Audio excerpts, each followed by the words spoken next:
the new firewall, where human insight trumps every trick. We're not hacking systems, we're hacking behaviors so you won't click. No complicated code, just tried and true brain science at play. Social engineering for good, the best defense is in your mind today.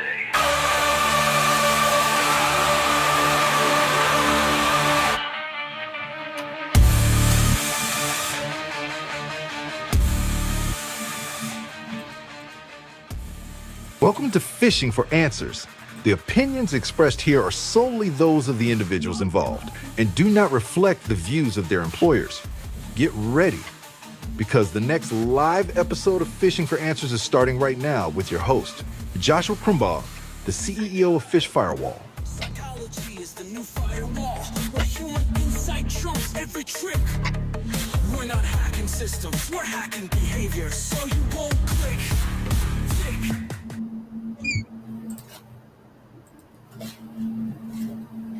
All right. Hello. Welcome to another episode of Phishing for Answers. Today's episode is quite exciting. We've got Mark Potter with us.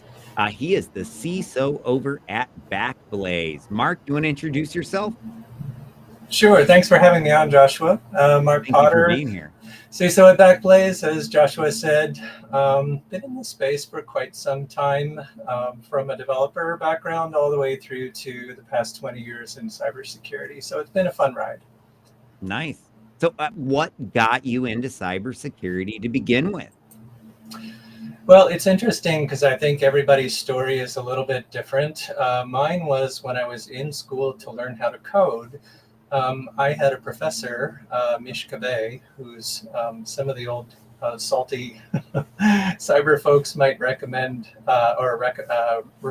remember him from Norwich University and other places. But I like how you said salty. Right? But Mish had been around for a long time, and he recommended the book Cuckoo's Egg to me by Cliff Stoll, and that sort of planted the seed that didn't germinate until many years later. But just that idea of, looking at two different accounting systems and seeing pennies difference between the transactions and doing a deeper dive, investigating and finding this whole, uncovering this nation state actor attack. So I just, it was interesting, and about a decade later is when I actually got into it. Wow, that's very cool. So you are a CISO now. What's been one of the biggest things that stood out to you as you transitioned from more of a junior role to a leadership role? I think one of the challenges is sort of shifting your focus away to a set of immediate tasks, kind of to a broader, less defined set of objectives, where you need to find a way to connect the dots for the shorter term tactical things, needing to build those relationships with other departments, other people in your organization. And at the same time as you're putting out fires, kind of building that strategic framework so that you're working towards something, a cohesive whole, hopefully built around one or more set of standards, but that you're not kind of constantly putting out fires and implementing point solutions. Yeah, makes perfect sense. So expanding on that a little bit, do you have any super memorable stories throughout the years that stand out? Well, super memorable. I think we all learn most from our mistakes, and either mine That's or true. I've made a lot of mistakes myself, so yes, I've given myself plenty of learning opportunities too. funny how that works. Uh-huh. So when you have situations where it's you or where somebody else maybe pressed the wrong button, flipped the wrong switch, and suddenly, one example was one of my direct reports I was training them on a particular aspect of the source code system where if a developer left the company and had a whole bunch of items that were locked, that were checked out, how to individually break those locks in a Microsoft source code management system. And I went to lunch and I came back and that individual had, they were very happy, big smile on their face, and they told me that they got rid of all the locks, that it's all taken care all taken care of. So that was a situation where, had to rebuild, from database backups and install the database from scratch. And, I think that's just one of many stories where a configuration change or perhaps a command line that was run without sufficient filters on it resulted in an incident response. Not necessarily a security event, but most definitely availability and integrity impacting. Yeah, I mean, as a pen tester, I've caused one or two of those over the years myself. It's often when I remember this one time when, we do the kickoff and it's an application security assessment. And so we ask them, does it have a separate database? Is your dev environment completely separate? Of course, they Mhm. say yes.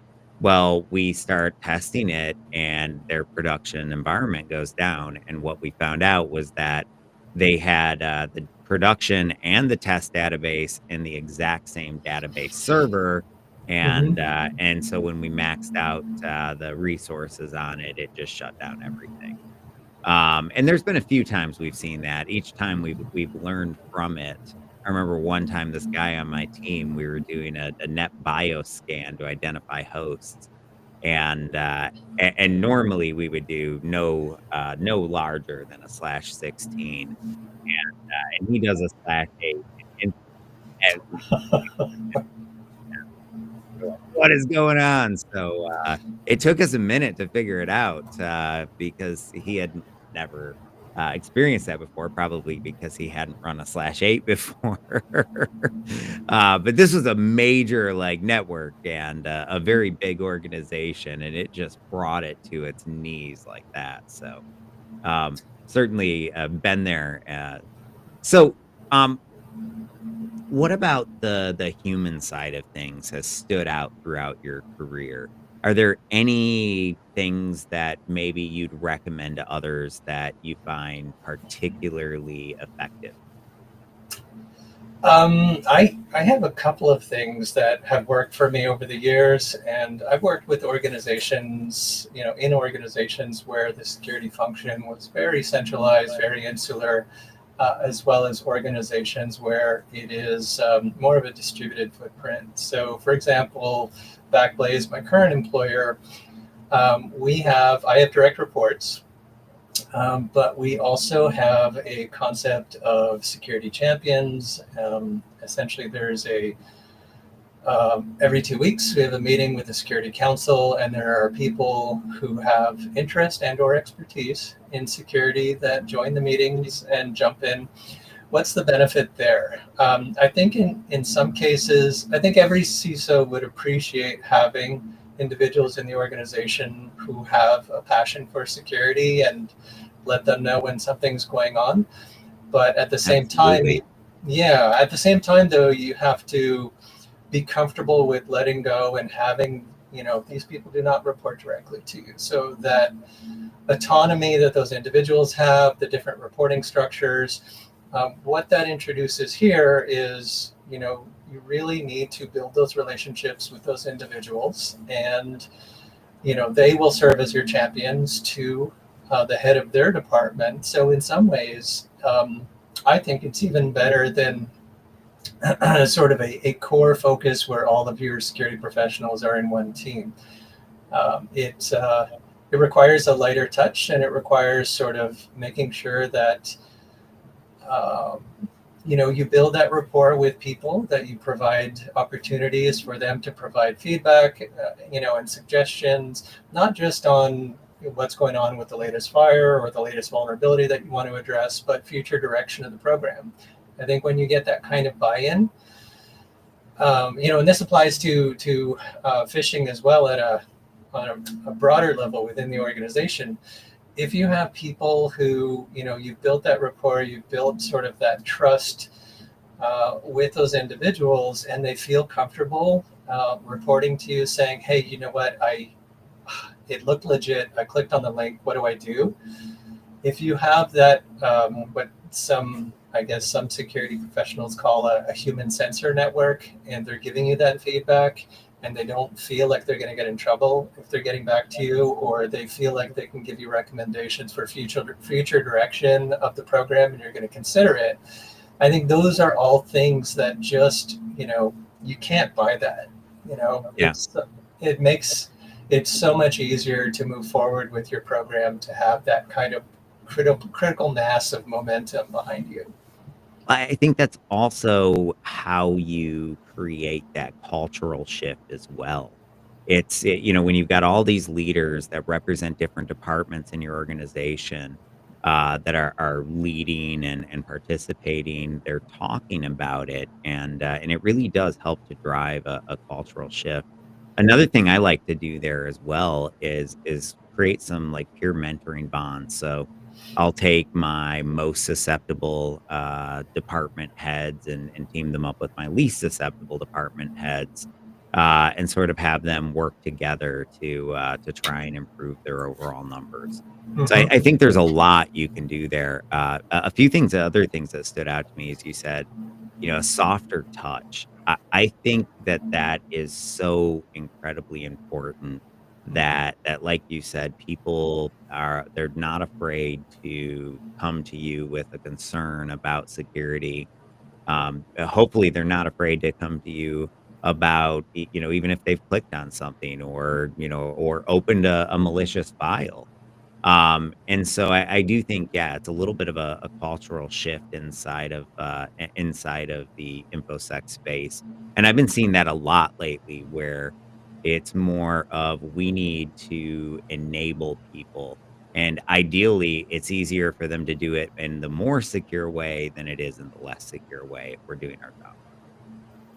100%. And I think having the openness, I think we've all had interactions with individuals. They might be in an internal audit or an external auditor role, or some other role where the requirement on paper is X, right? And when you look at sort of the letter of and the spirit of that control requirement, most, if not all, frameworks kind of have that openness for an alternate implementation or mitigating controls. And at the end of the day, the person who's responsible for accepting the risk, the residual risk of that system going in its current state, those individuals need to take all those factors into consideration. So we've, in my experience, I've dealt with some pretty green auditors that are looking for, now, and the requirement says it has to be this,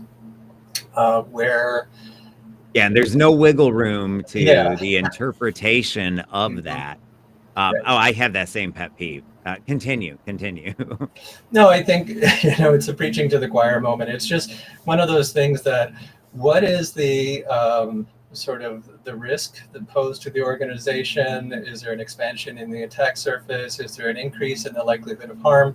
There's all of these things that you're looking at from a risk perspective, but also, if I do this control in a slightly different way, does it give me the same level of protection? If we're doing an apples to apples, am I getting the same thing, even though, the NIST control might say that it has to be such and such?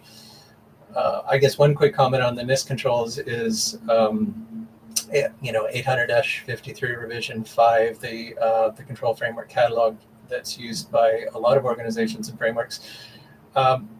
There's not a lot of cases in the actual control language where it's prescriptive, where it says you have to do this. You can get into the discussion text, which is not part of the control requirement, and it may list some items that some auditors would take as mandatory elements. But at the end of the day, I think you need to, as you're building your program, look at who are the stakeholders? What are their requirements? What are the legal, regulatory, and contractual requirements? What are the hard requirements? And then where, even HIPAA has a lot of flexibility around addressing the citation requirements. Now that's changing with the draft 400-page draft HIPAA rule changes that are getting out for public comment right now. But I think the core message that I'm trying to get across is we need to be flexible. And if our engineers over on the infrastructure side are saying, well, we can't really do it this way, what about this other thing? We need to be open and sort of look at, does that address the spirit of the control requirement? I completely agree. I also think that we've got best practices defined for most things in our industry, but when it comes to the human element, that's an area where we really don't have any best practices truly defined. So let's do it right now and help NIST out. I'm joking, but I mean, if you had a list of things that you would recommend in rolling out a security awareness program, would there be like if you could write requirements, what might be included in there? Well, I think the first thing that is rattling around in my brain that I have to get out to move on to the next item is this was a jarring realization for me sometime in the middle of my security career, where prevention was king in my mind, right? You have to block all the things, and that is where your focus, that is where your budget should be spent, and then the next level down is the detection, the containment, eradication, recovery, the whole response side of the coin. And that view sort of shifted halfway through my career. So I think the same thing applies to the human element. We need to give them guardrails. We need to give them, put some controls in place on the administrative side, right? So you have some policies around acceptable use and, how not to increase the attack surface of your own behavior and your own workstation, and then we give them training on how to treat and look for red flags in emails related to phishing. We do phishing simulation. But we also hopefully are putting in some guardrails like, Yes. Having multi-factor authentication, having things like, what's the term? Sort of a URL sandbox where, solutions like Proofpoint and others, if you click on a link, it's not going to open up in your browser. It's going to open up elsewhere. It's going to evaluate the link for vulnerabilities. This is not a commercial for Proofpoint. I'm just saying that there are sandbox capabilities that are I important. do have to ask though, what do you think about that? So it comes with the downside of you can't hover anymore. And so Yeah. what's your thought on that? Well, 'Cause I've always been a little bit torn on it. yeah, and we have had pushback internally in some cases on, hey, if this link is going out to, if I'm sending out an email and it's going out to customers, I want to make sure it doesn't have this, or if it's, I don't know, if a customer is sending us a URL and it's embedded in an email and it's getting fed into our help desk system, we want the original email, the original URL, not the sandbox URL. So there are some challenges. It's not a perfect system, but if you hover over them you sort of ignore the first portion, you can see at least the fully qualified domain name that was part of the request. It's not like you're completely blind to where that URL would be sending you. But I hear what you're saying. It does. I also think it depends on the URL sandbox. Some of them you're more or less blind, depending on that. Right. But no, I agree. I just thought I'd ask because I have always been very conflicted on that one because in theory, I love it. In application, it's those issues that you mentioned that get me to question how much I actually like it. But that being said, hovering isn't always good advice anyway, because if you've got a largely mobile workforce and you tell them to go hover, you're going to Mhm. get a lot of clicks there. So, it is that was some advice that I think is overly shared Mhm. sometimes because it's not always good advice, Yeah. depending on your workforce there. Yeah. Um, Go ahead. No, I agree with you, and I think that um, there's it's definitely not a perfect solution. I come back to having that trust relationship built with the workforce, with your fellow employees, so that if they did try to hover on their phone and it clicked, and that they contact you, and that you can actually take some type of quick response on it is important. Um, there are other, like if you do have the ability to hover, there's other services that employees can leverage in terms of dropping the URL into, Virus Total, or, some of the platforms that support analyzing URLs for phishing related stuff. So, but Well, not everybody is going to do that though, right? honestly, my advice to users is if you even think you need to run it through Virus Total, report it. Yeah. Delete it, report it, whatever your company tells you to do. Hmm. Because the reality is I've never seen, well, not never, but I've almost never seen legitimate emails where I felt the need to run something through Virus Total. It Yeah. was always the suspicious stuff. And to me, that is your gut, Hmm. body's natural defense is saying, "Hey, watch out! This is an alert. This is a threat." And so I don't know. That's sort of my thought on it. Yeah, I think also caution around the unsubscribe links is something that we really need to drive home, because out of some We of the did it once in pen testing where we sent this really spammy message uh-huh. and then put this big unsubscribe link at the Yep. top, and that was our link that we wanted them to click. Yeah, exactly. So, okay, we've talked through a few different methodologies so far. Now let's get a little bit more granular.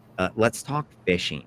Okay. So, if we're gonna run phishing simulations, are there any methodologies around that you would recommend to somebody listening? um well, I have a couple of thoughts, and I know that if you've looked at Twitter or X, and um, you've looked at LinkedIn chatter, several months ago, related to we should not be doing this. It's not respectful of employees. I think that there are certain guardrails. Always anything that we do. When I first started in cybersecurity, there was it was pretty firm department of no, and it was it It wasn't. used to be nothing but no. Man, we Yeah. came into the company with a big old whip. Right, right. And so I think, the models change to where we're part of the company that helps put those guardrails on, those dangerous turns in the road, so that people do have the ability to drive at a fairly quick clip to get to their destination. We're a business enabler, and we're trying to make sure that some of the bad things don't happen. So some of the more granular stuff on the phishing, I would say, always keep that respectful mindset. The individual that you're sending the message to, if you're sending them Valentine's bouquets, you have to think that through in terms of, all right, what about the individuals who just had a bad breakup? What about, the individuals where this is actually going to be an emotional, challenging trigger? Even those who may be in long-term partnerships, if they have a bouquet and then suddenly they don't have a bouquet, and you know what, you forgot to send me flowers. Well, I there's think there's phishing is often a very negative experience for our yeah, employees, and I think that we have to offset that. yeah. That's the reason I've been advocating for a very long time that we have to gamify phishing. Hmm. And I don't think it has to be anything like, gold stickers or anything like that, but Right. Tell the users we're going to phish them, and tell them it's their job to spot the phish and report it. Hmm. That's all the more we have to do to make a game out of it. But doing that changes it tremendously. And it's a message like, hey, let me tell you about this attack that pretends to be from your finance team or your benefits team. Hmm. Now be on the lookout, because the next time you see it, it could be us, or it could be the real bad guys trying to get you. Right. That's going to make a big difference if that employee does fall for it and does click. And that's also the reason that I am 100% opposed to exploiting users. I mean, maybe if it's a pen test, sure, we're going to have a cloned login page and we'll see if they'll type in their credentials. But if we're running phishing simulations as part of our security awareness program, Mhm. well, we need just-in-time training, because psychologically speaking, that user will learn better than any other time at the moment that mistake is realized. And 100%. so you have to make sure that they realize their mistake, not continue to exploit them, because that's where a lot of the distrust happens, in my opinion. I 100% agree, and I think one of the areas where these programs go wrong is sort of the copying the manager, the escalation, the shaming associated with the phishing. There's already, when it's kind of something that, if you look at some TED Talks and Diary of a CEO podcast, some of the other things where they've got different guests on talking about how you learn and how you retain things long term, the emotional hook is really important for Yes. for that. So if you clicked on a link and you serve up a page that Have an said emotional response at that moment. you have an emotional response, if somebody is sort of not getting the awareness training, the debriefs after every phishing campaign, where you're walking the employee community through, here are some of the flags that you may have wanted to look out for. If they continue to click on links, those are cases where individual one-on-one training is warranted. But as soon as something turns into, you might get fired for this.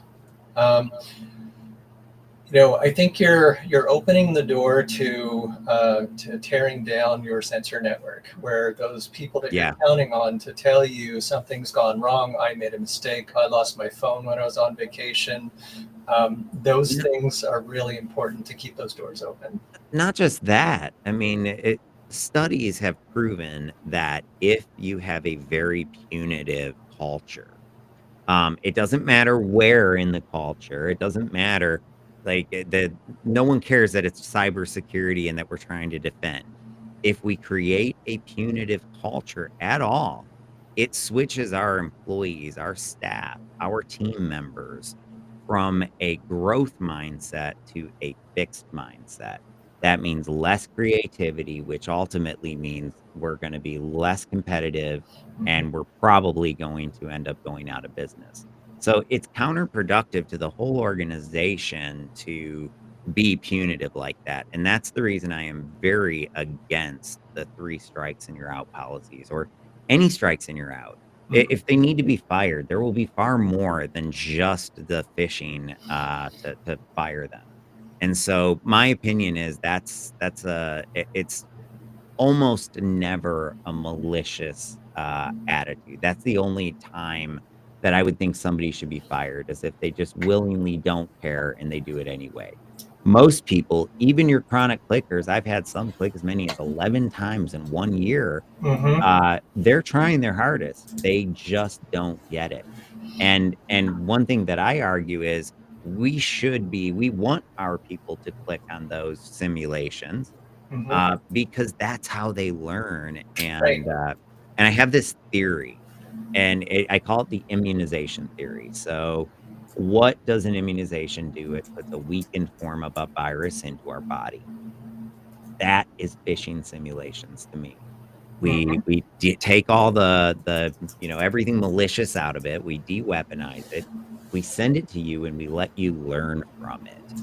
And when we can make sure that that user learns the core things that they need to know about that email, like urgency, authority, and how those things are used against you, Mhm. all of a sudden they develop an immunity, and their subconscious now kicks in anytime they see it, and immediately they're suspicious of it. And often they move on without even thinking twice.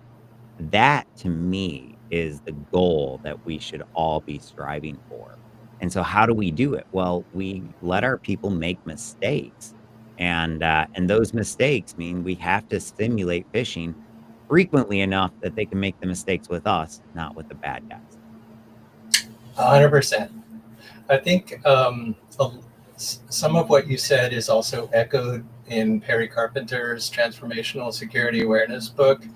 I attended a SANS training several years ago and got my security awareness certification from that. And a lot of that course was built on Perry Carpenter's book. I think driving changes in behavior. The book is focused on what neuroscientists, storytellers, and marketers can teach us about driving behaviors. And there's a lot of guidance in there around how to structure things in such a way, to your point, where you are helping to shape behaviors, because not everyone learns the same way.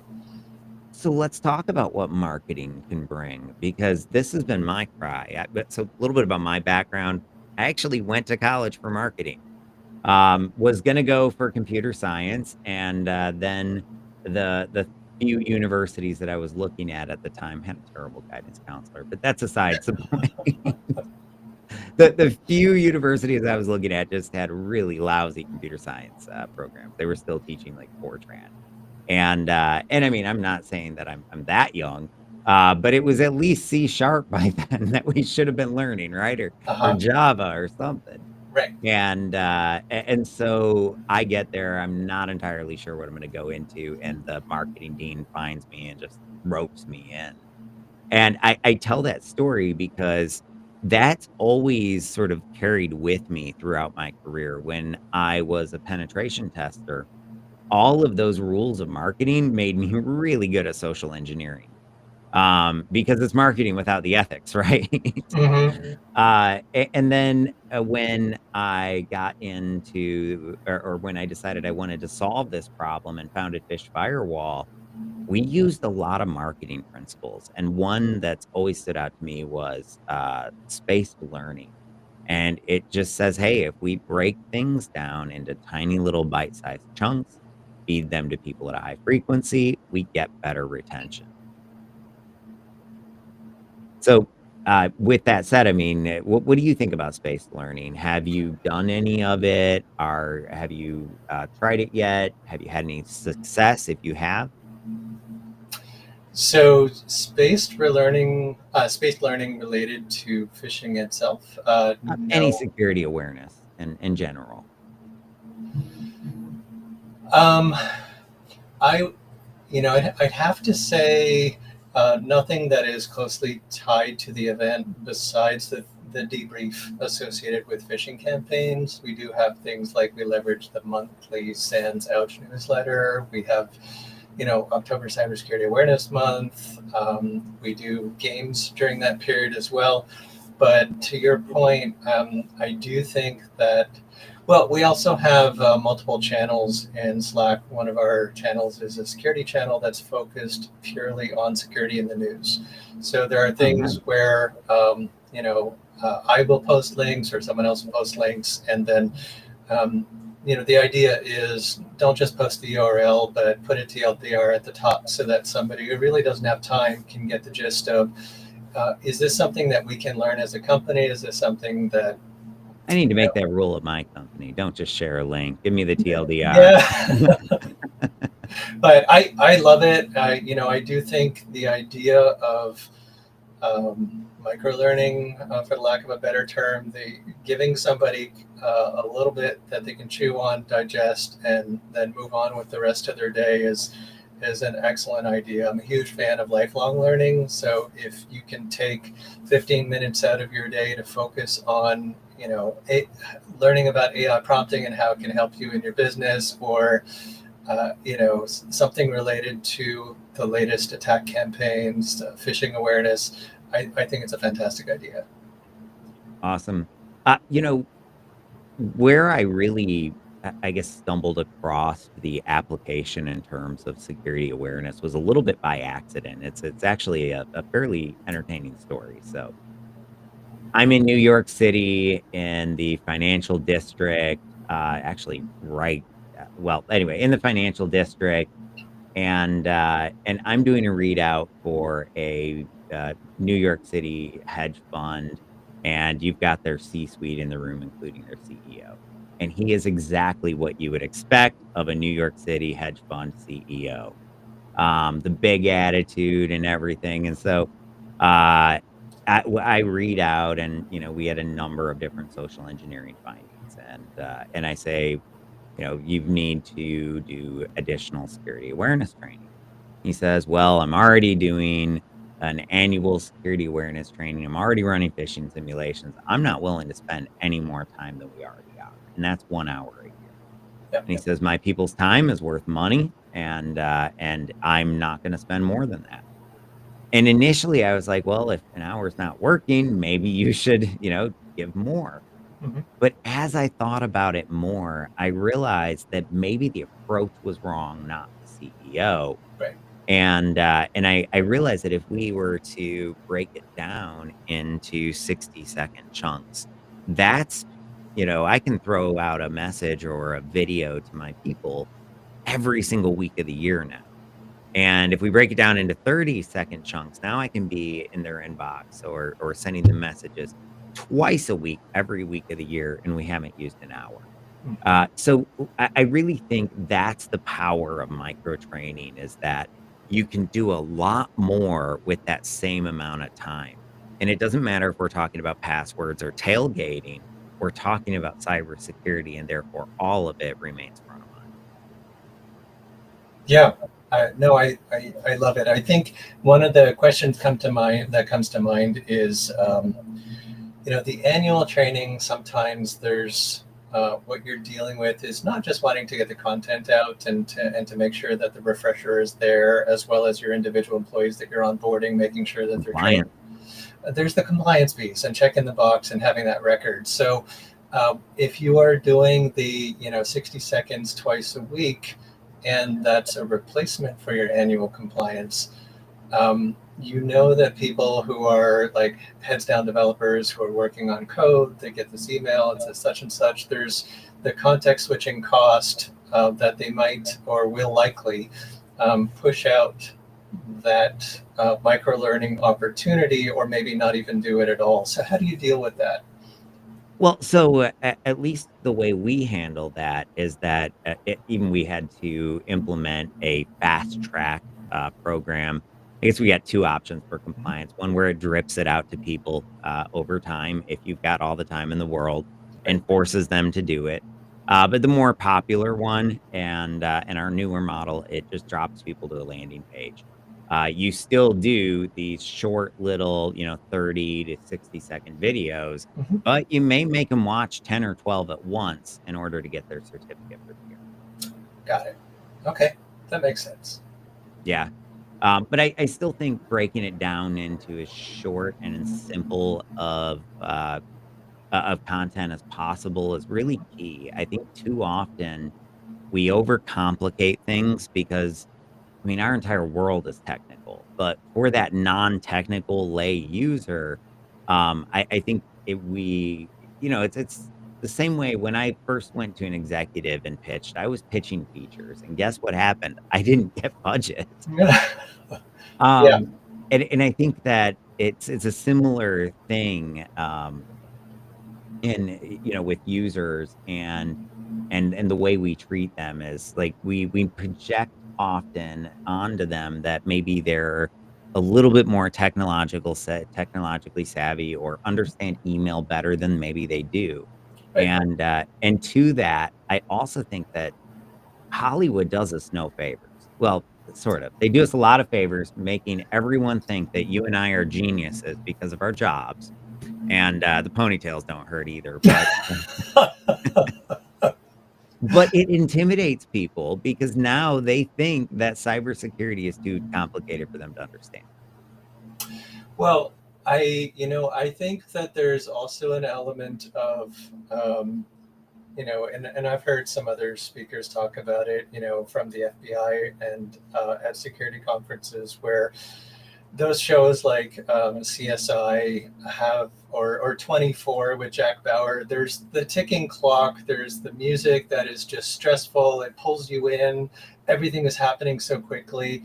And you know what, looking through logs is not sexy, and it is not, you don't have Jack Bauer behind you and a bunch of people that are excited about the next log line you're looking at. So I think there's an element of this, which is you have to understand that some people, from a broader security perspective, there's that element of, that's not my thing, I don't care. So what I try to do with some of these things is to bring it home. Like in that security Slack channel, we say, such and such firewall has got critical vulnerabilities that are being exploited now. If you are using this firewall on your home network, please make sure to blah blah blah. The iPhones, the iPads, the watches, the personal devices, those are the ones that I guess hit home the hardest. I agree. These are where you have your kids' pictures, you're logging into your bank from these things. People do care about those things. So finding a way to tie the two together, why do I care about this? Make it meaningful to them. I think the same can also be achieved through role-based training as well. So I saw the study that said that role-based training is 15 times more effective than generic training.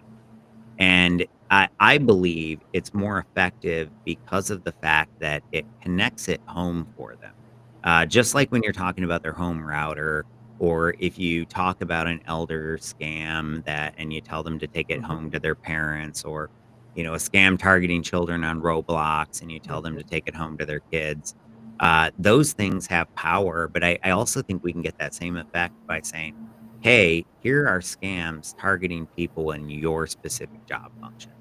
And I think that can go a long way as well. But connecting it and making it personal is so incredibly important in getting people over that barrier of, well, so why do I care?